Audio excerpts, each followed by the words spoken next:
know what they'll think, Liana told herself, and I don't care. In front of her, Theodora paused for the briefest of moments.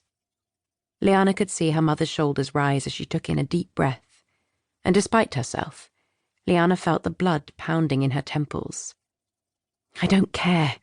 I don't care, she told herself over and over. But she knew she did care, and no amount of pretending would make it otherwise. When Theodora walked across the threshold of the cooling room, all eyes turned toward her, and she allowed herself the smallest of smiles. After 3 daughters, at least she knew how to make an entrance into the baths. They would be staring now, curious to see this last of the Demirigis daughters. Liana waited a moment too long before following her mother. Never mind, she thought. Better too slow than too fast. I don't care anyway. It doesn't matter. The women lounged the way her mother had described, on long white marble benches rising 3 or 4 tiers against the high marbled walls of the enormous room. Overhead, the ceiling formed a large vaulted dome of multicoloured marble, flanked by 2 smaller, plainer domes. Painted angels graced the arches between the domes. The room glowed with muted colours, as shafts of light shone through small, high windows of coloured glass. Though this was Liana's first time at the baths, the place seemed oddly familiar. It was all exactly the way her mother and sisters had described it. She saw someone she knew and smiled and nodded, and another familiar face. Perhaps this would not be so unbearable after all. But there were still so many she didn't know. She saw hands held up to hide murmured confidences, heads inclined toward one another as comments passed back and forth, and she could only imagine the whispered words. So that's Dora's youngest. Thin, isn't she? Indeed, and you can't have healthy babies with such hips. No wonder they've been delaying with her. Not like her sisters, is she? Dora? I don't know the family. Yes, you do. It's Emmanuel Demirigis' wife and daughter. Emmanuel Demirigis, the silversmith. Tall, don't you think?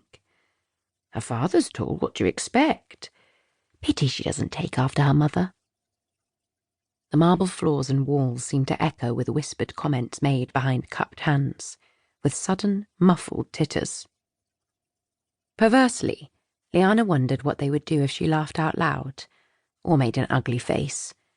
But she knew her mother would be horrified and humiliated, and she walked on demurely, enduring their staring eyes and murmuring mouths, following her mother, thinking, I don't care. I really don't care. It doesn't really matter. Yet knowing still that it did. Theodora turned slowly to face her daughter, watching now Liana's progress across the massive room. She is sweet and obedient, she would have liked to say to all those who stared so critically, and she is earnest and loving. Her handwork, while not the best of all my daughters, is still quite fine, and she learns quickly. If there had been an opportunity, she would have said those things aloud. But of course, there was none. Reaching her mother, Liana bent to adjust the strap of a wooden pattern. As she rose, she used both hands to lift and rearrange her hair, letting it fall again in waves down her back, doing it just as she had been taught, and an appreciative murmur scurried around the cooling room.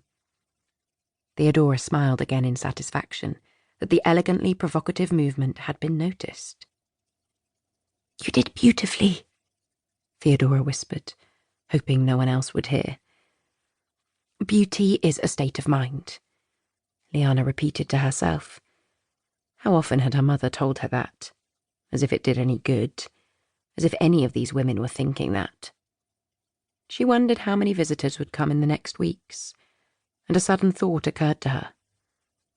What if no one came? There are worse things than being an old maid, she had said defiantly to Eleni just yesterday, but Eleni had stared at her in shock.